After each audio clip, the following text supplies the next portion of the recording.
नमस्कार मित्रों, मैं हिमांशु वर्मा आप सभी का स्वागत करता हूं अपने YouTube चैनल पॉलिटेक्निक क्लासेस में। मित्रों, जैसा कि आप सभी लोग जानते हैं, मैं आपको एनवायरमेंटल स्टडीज़ पढ़ा रहा हूं। एनवायरमेंटल स्टडीज में आज मैं आपको लेक्चर नंबर 2 लेकर आया हूं। लेक्चर नंबर 2 में एनवायरमेंटल स्टडीज़ में आपका पर्यावरण अध्ययन से रिलेटेड चैप्टर है, जिसके मैंने ऑब्जेक्टिव क्वेश्चंस आपको कराने हैं।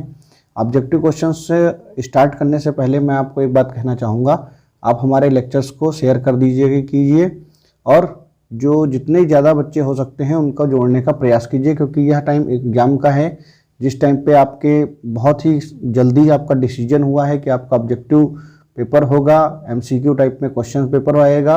तो इसलिए सभी बच्चों तक अगर नॉलेज पहुंच जाए तो वो बहुत हमारे लिए भी अच्छा रहेगा और उन बच्चों के लिए भी अच्छा रहेगा। तो चलिए देर नहीं करते हैं, शुरू करते हैं एनवायरमेंटल स्टडीज का लेक्चर नंबर 2। पहला क्वेश्चन आपका है, प्राकृतिक पारिस्थितिकी तंत्र का उदाहरण है। उदाहरण क्या है? प्राकृतिक पारिस्थितिकी तंत्र का उदाहरण क्या है? ऑप्शन ए है खेत, ऑप्शन बी है बांध, ऑप्शन सी है झील, ऑप्शन डी है पार्क। तो here C answer is the correct, झील। नेक्स्ट क्वेश्चन है आपका, कृत्रिम पारिस्थितिकी तंत्र का उदाहरण क्या है? कृत्रिम पारिस्थितिकी तंत्र का उदाहरण क्या है? ऑप्शन ए है प्रवाल भित्ति, ऑप्शन बी है वेटलैंड मतलब गीली भूमि, ऑप्शन सी है खेत, ऑप्शन डी है नदी। ऑप्शन ए है प्रवाल भित्ति, ऑप्शन बी है वेटलैंड, ऑप्शन सी है खेत, ऑप्शन डी है आपकी नदी। तो here C is the right answer. खेत जो है वो आपका क्या है? पारिस्थितिकी तंत्र का, कृत्रिम पारिस्थितिकी तंत्र का उदाहरण है, कृत्रिम पारिस्थितिकी तंत्र का उदाहरण है। नेक्स्ट क्वेश्चन आपका है, लवणीय जल पारिस्थितिकी तंत्र का उदाहरण है। उदाहरण क्या है? लवणीय जल पारिस्थितिकी तंत्र का उदाहरण क्या है? लवणीय जल पारिस्थितिकी तंत्र का उदाहरण क्या है? ऑप्शन ए है नदी, ऑप्शन बी है प्रवाल भित्ति, ऑप्शन सी है बांध, ऑप्शन डी है तालाब। ऑप्शन ए है नदी, ऑप्शन बी है प्रवाल भित्ति, ऑप्शन सी है बांध, ऑप्शन डी है तालाब। ठीक है, तो इसका आपका क्वेश्चन क्या था? लवणीय जल पारिस्थितिकी तंत्र का उदाहरण क्या है? लवणीय जल जो है, लवणी मतलब जो आपका साल्टी वाटर होता है, वो पारिस्थितिकी तंत्र का उदाहरण क्या है? तो पहला ऑप्शन है आपका नदी, दूसरा ऑप्शन है आपका प्रवाल भित्ति, सी ऑप्शन है आपका बांध, डी ऑप्शन है आपका तालाब। तो here the right answer is the B आपका क्या है? प्रवाल भित्ति है। प्रवाल भित्ति को क्या बोलते हैं? कोराल लीफ बोलते हैं। ठीक है, कोराल रीफ। ठीक है, आप स्पेलिंग भी देख सकते हैं, कोराल, ये ए है कोरल। एक मिनट में आपको फिर से स्पेलिंग लिख के दिखाता हूं, कोराल रीफ।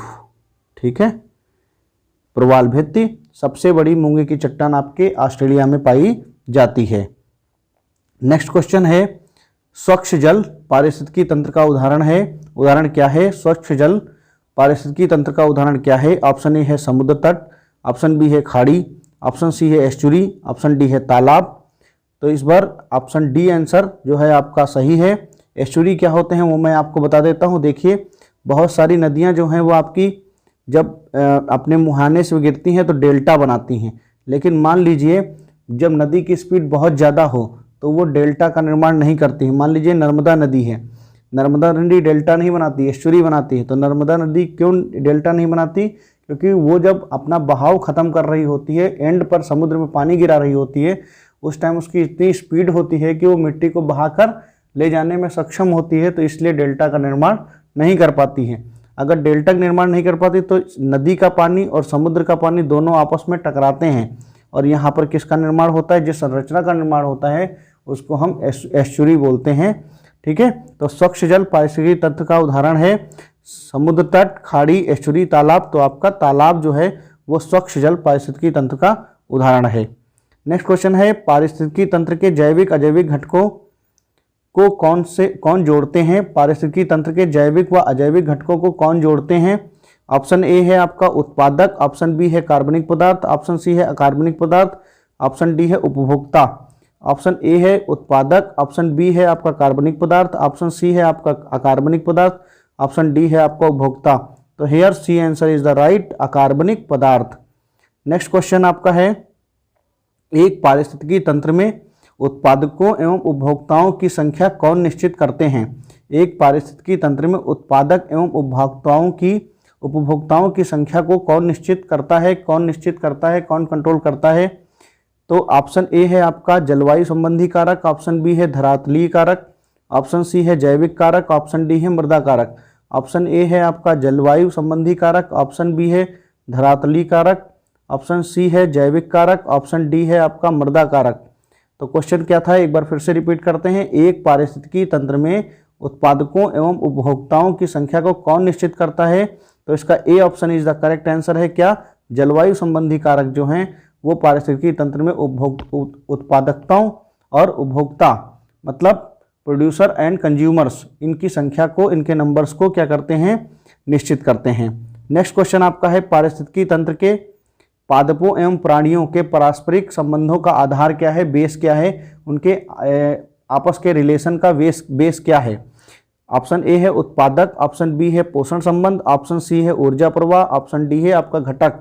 पारिस्थितिकी तंत्र के पादपों मतलब पौधों या आपका ट्री प्लांट्स व प्राणियों के पारस्परिक संबंधों का आधार क्या है? ऑप्शन ए है उत्पादक, ऑप्शन बी है पोषण संबंध, ऑप्शन सी है ऊर्जा प्रवाह, ऑप्शन डी है अपघटक। तो here B answer is the right answer. जो पोषण संबंधी है वो आपका इन दोनों के बीच में क्या बनाता है? रिलेशन मेंटेन करता है। नेक्स्ट क्वेश्चन है आपका, प्रकाशीय ऊर्जा को रासायनिक ऊर्जा में कौन बदलते हैं? प्रकाशीय ऊर्जा को रासायनिक ऊर्जा में कौन बदलते हैं? तो ऑप्शन ए है सूक्ष्म जीवाणु, ऑप्शन बी है अपघटक, ऑप्शन सी है द्वितीयक उपभोक्ता, ऑप्शन डी है हरे पादप। तो जैसा कि आप सभी लोग जानते हैं, एनर्जी में प्रकाशीय ऊर्जा को कौन कन्वर्ट करता है? तो आपका ग्रीन प्लांट कन्वर्ट करता है ड्यू टू क्लोरोफिल। ठीक है। नेक्स्ट है आपका, पारिस्थितिकी तंत्र के स्वपोषी घटक कौन कौन से होते हैं? पारिस्थितिकी तंत्र के स्वपोषी घटक कौन कौन से होते हैं? ए ऑप्शन है सूक्ष्म जीवाणु, बी ऑप्शन है परभक्षी, सी ऑप्शन है आपका पादप, डी ऑप्शन है मृतोपजीवी। ए ऑप्शन है आपका सूक्ष्म जीवाणु, बी ऑप्शन है आपका परभक्षी, सी ऑप्शन है आपका पादप, डी ऑप्शन है आपका मृतोपजीवी। तो here B answer is the correct, परभक्षी इज द राइट आंसर, परभक्षी इज द राइट आंसर।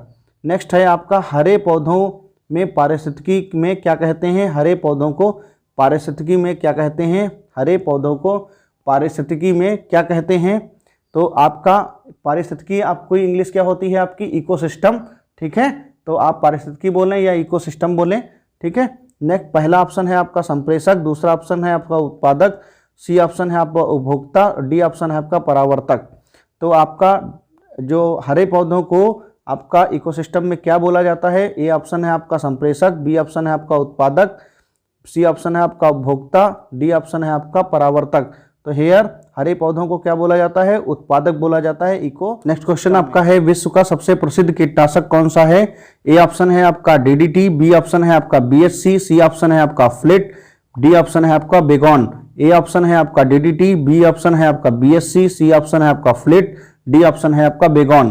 तो here A is the right answer, here A is the right answer. DDT जो है वो सर्वाधिक क्या है आपका? डीडीटी जो है वो सर्वाधिक क्या है आपका? प्रसिद्ध कीटनाशक है। डीडीटी आपका सर्वाधिक प्रसिद्ध कीटनाशक है। आप इस क्वेश्चन को, इंपॉर्टेंट क्वेश्चन में से एक है ये, विश्व का सर्वाधिक प्रसिद्ध कीटनाशक कौन सा है? तो आप लगाएंगे क्या आंसर? डीडीटी लगाएंगे।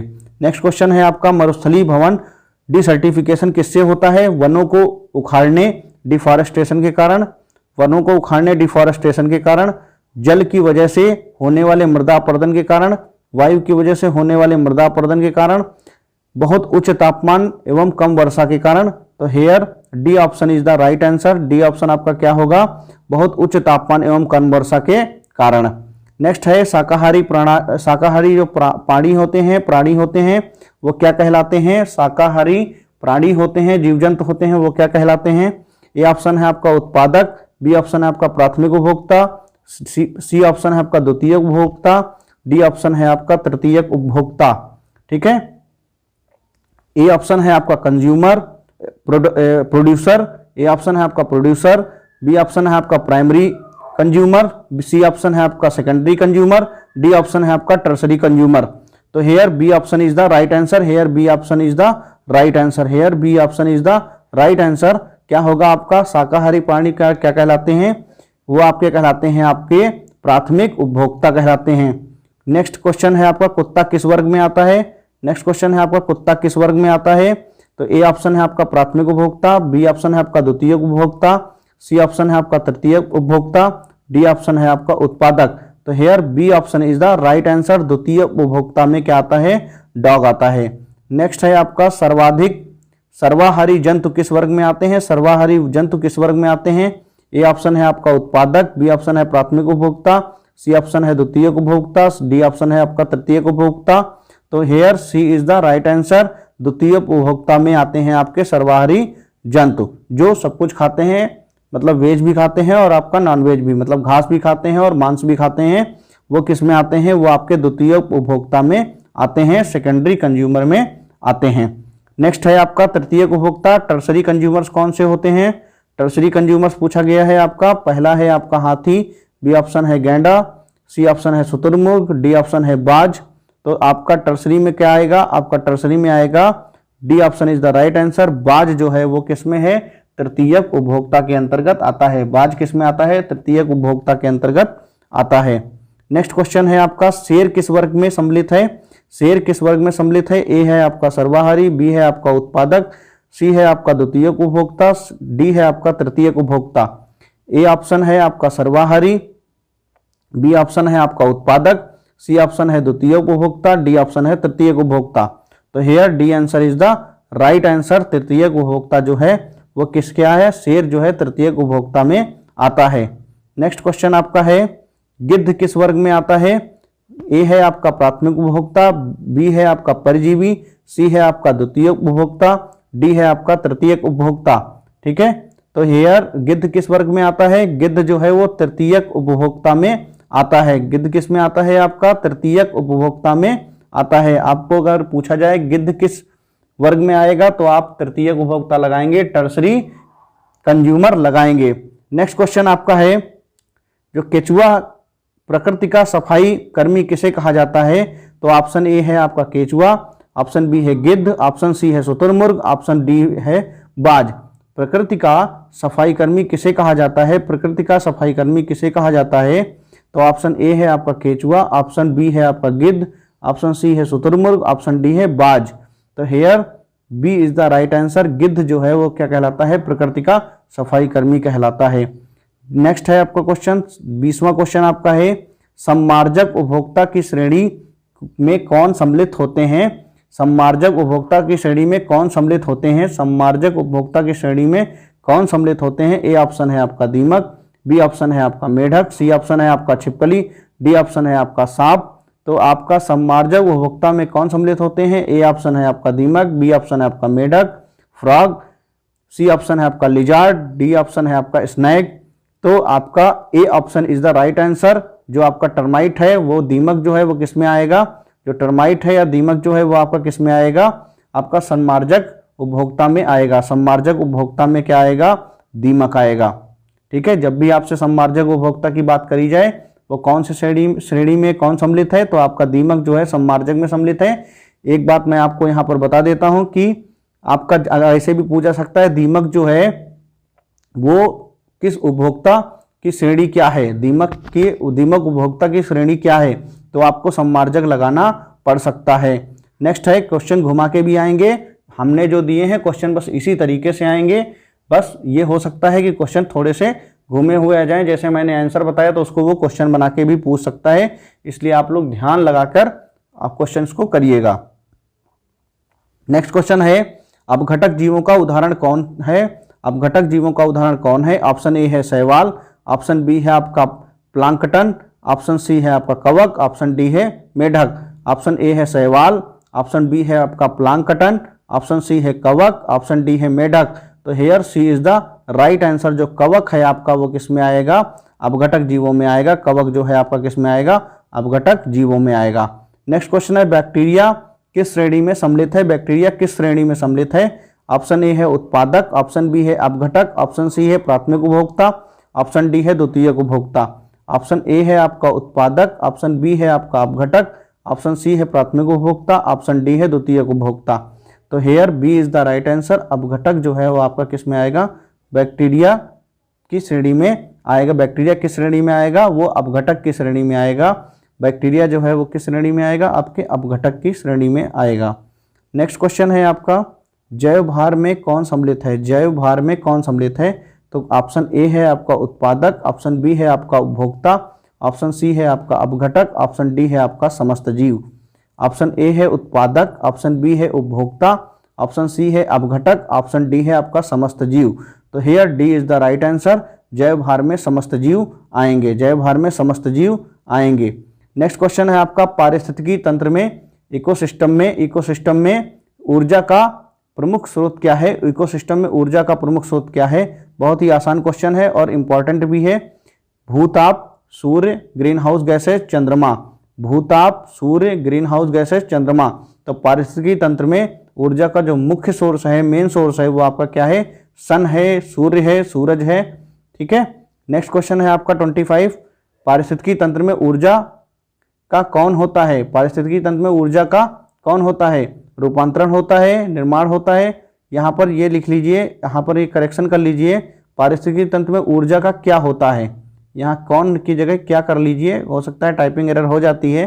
तो पारिस्थितिकी तंत्र में ऊर्जा का क्या होता है? रूपांतरण होता है, निर्माण होता है, स्थिरीकरण होता है, विनाश होता है।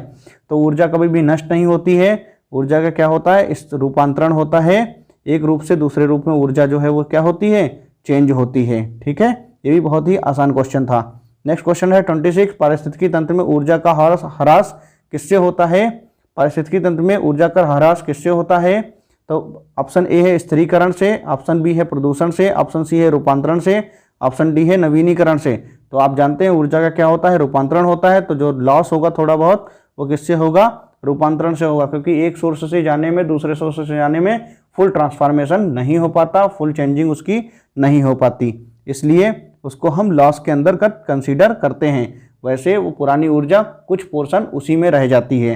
नेक्स्ट क्वेश्चन आपका है, हरे पौधे सूर्य प्रकाश को किस में बदलते हैं? हरे पौधे सूर्य प्रकाश को किस में बदलते हैं? क्वेश्चन है आपका, हरे पौधे सूर्य प्रकाश को किस में बदलते हैं? यांत्रिक ऊर्जा में, रासायनिक ऊर्जा में, भौतिक ऊर्जा में, विद्युत ऊर्जा में। ये क्वेश्चन मैं पहले थोड़ा सा घुमा के बताया है, इस बार थोड़ा सा घुमा के आया है। ठीक है, तो इस तरीके से क्वेश्चन पूछे जा सकते हैं। तो इधर बी ऑप्शन जो है आपका राइट आंसर होगा। पहले पूछा था रासायनिक ऊर्जा को कौन बदलता है। ठीक है, आज इस बार क्वेश्चन हरे पौधे सूर्य के प्रकाश को किस में बदलते हैं, वो क्वेश्चन आपका आ गया। तो रासायनिक ऊर्जा जो है वो आपका राइट आंसर होगा। नेक्स्ट 28 क्वेश्चन है, पादपों में शाकाहारी जीवों में कितनी ऊर्जा पहुंचती है? पादपों से शाकाहारी जीवों में कितनी ऊर्जा पहुंचती है? पौधों से शाकाहारी जीवों में कितनी ऊर्जा पहुंचती है? ऑप्शन ए है 10%, ऑप्शन बी है 20%, ऑप्शन सी है 30%, ऑप्शन डी है 1%। ऑप्शन ए है 10%, ऑप्शन बी है 20%, ऑप्शन सी है 30%, ऑप्शन डी है 1%। तो here A is the right answer, A is the right answer. 10% जो है पादपों से शाकाहारी जीवों में ऊर्जा का संचरण होता है, ऊर्जा जो है वो पहुंचती है। 29वां क्वेश्चन है, पारिस्थितिकी तंत्र में ऊर्जा का प्रवाह सदैव कैसे होता है? पारिस्थितिकी इकोसिस्टम में ऊर्जा का प्रवाह कैसे होता है? चतुर्दिशात्मक, एक दिशात्मक, त्रिदिशात्मक, द्विदिशात्मक। मतलब चारों दिशाओं में, एक दिशा में, तीन दिशाओं में, दो दिशाओं में। तो आपका एक दिशा में ऊर्जा का क्या होता है? प्रवाह होता है पारिस्थितिकी तंत्र में। तो here A B option is the right answer. Next question है आपका, पारिस्थितिकी तंत्र में ऊर्जा सदैव किस स्तर को प्रभावित होती है? मतलब ऊर्जा का जो फ्लो है वो कैसे होता है? पारिस्थितिकी तंत्र में ऊर्जा का फ्लो किस स्तर को होता है? ऊर्जा जो है किस तरह स्तर को फ्लो करती है? प्रवाहित होती है या फ्लो होती है? प्रवाहित होती है। तो ए ऑप्शन है आपका उच्च स्तर से निम्न स्तर को, बी ऑप्शन है उच्च स्तर से अति उच्च स्तर को, सी ऑप्शन है निम्न स्तर से उच्च स्तर को, और डी ऑप्शन है समान स्तर को। ए ऑप्शन है उच्च स्तर से निम्न स्तर को, बी ऑप्शन है उच्च स्तर से अति उच्च स्तर को, सी ऑप्शन है निम्न स्तर से उच्च स्तर को, डी है आपका समान स्तर को। तो हेयर जो ऊर्जा का संचरण होता है, फ्लो होता है उसका, वो उच्च स्तर से निम्न स्तर को होता है। उच्च स्तर से किसको होता है? आपके निम्न स्तर को होता है। उच्च स्तर से निम्न स्तर को क्या होता है? ऊर्जा का फ्लो होता है। ठीक है, तो इस तरीके से एनवायरमेंटल इंजीनियरिंग का, एनवायरमेंटल स्टडीज का, ठीक है, हम लोग सिविल वाले हैं, हम लोगों में एक सब्जेक्ट होता है एनवायरमेंटल इंजीनियरिंग। ठीक है, तो वो थोड़ा सा डिफरेंट होता है। ठीक है, वो इंजीनियरिंग का पार्ट होता है। आपके में एनवायरमेंटल स्टडीज है। एनवायरमेंटल स्टडीज में आपका जो पारिस्थितिकी तंत्र है उसमें आपको मैंने लगभग आपके 55 क्वेश्चन आपको करा दिए हैं। 55 क्वेश्चन में से ही पारिस्थितिकी तंत्र में सारे क्वेश्चन आने की पूर्ण संभावना है, इससे अलग नहीं आएगा। बहुत जल्द मैं आपका कोर्स पूरा कर दूंगा। जो कल के लेक्चर की पीडीएफ थी वो आज मिल जाएगी और जो आज के लेक्चर की पीडीएफ है वो आपको कल मिलेगी। तो आप लोग टेलीग्राम से वो पीडीएफ डाउनलोड कर सकते हैं। कोई भी बच्चा इसलिए परेशान ना हो कि सर हमें पीडीएफ नहीं मिली, मैं टेलीग्राम पर मैसेज देता हूँ, सर पीडीएफ दे दीजिए, सर पीडीएफ दे दीजिए। पीडीएफ आपको लेक्चर पढ़ने के 1 दिन बाद अवश्य स्वतः मैं आपको प्रोवाइड करा दूंगा। ठीक है, आप मेरे लेक्चर को सब्सक्राइब करें, शेयर करें, लाइक करें और कमेंट बॉक्स में आंसर जरूर दें कि आपको यह लेक्चर कैसा लगा। ठीक है, thank you so much, thanks for watching dear.